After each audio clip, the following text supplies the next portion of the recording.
উনি এত সুন্দর করে বলেন, আসুন না, কেন না আমরা এটা করতে পারি না, কেন না আমরা এটা করতে পারি না। মাননীয় স্পিকার, বিএনপি ফ্যাসিবাদীর রাস্তা ধরে হাঁটা শুরু করছে শফিকুর রহমান। বিড়ালের মতো বাঁচতে চাই না, সিংহের মতো বাঁচতে চাই। মানুষ আশরাফুল মাখলুকাত আল্লাহ বানাইছে, আমরা সিংহ বিড়াল হয়ে যাচ্ছি। সংস্কার পিছিয়ে গেল, অভ্যুত্থানের প্রস্তুতি হবে। জিয়া পরিবার থেকে মানুষকে মুক্ত করার ঘোষণা।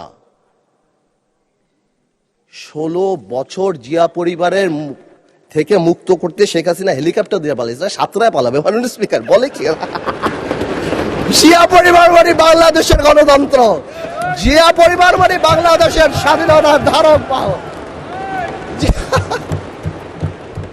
জিয়া পরিবার মানে বাংলাদেশের স্বাধীনতার ধারক বাহক। এখন জিয়া পরিবার মানে গণতন্ত্রের এখন কেন্দ্রবিন্দু। জিয়া পরিবারে ভাগাবে আল্লাহ। আওয়ামী লীগ সরাতে 16 বছর, আপনাদের সরাতে 16 দিন লাগবে না। এইসব কথা বলার পরও যেই আমরা একটু অ্যাটাকে যাই, আসুন আমরা সবাই এক হয়ে যাই।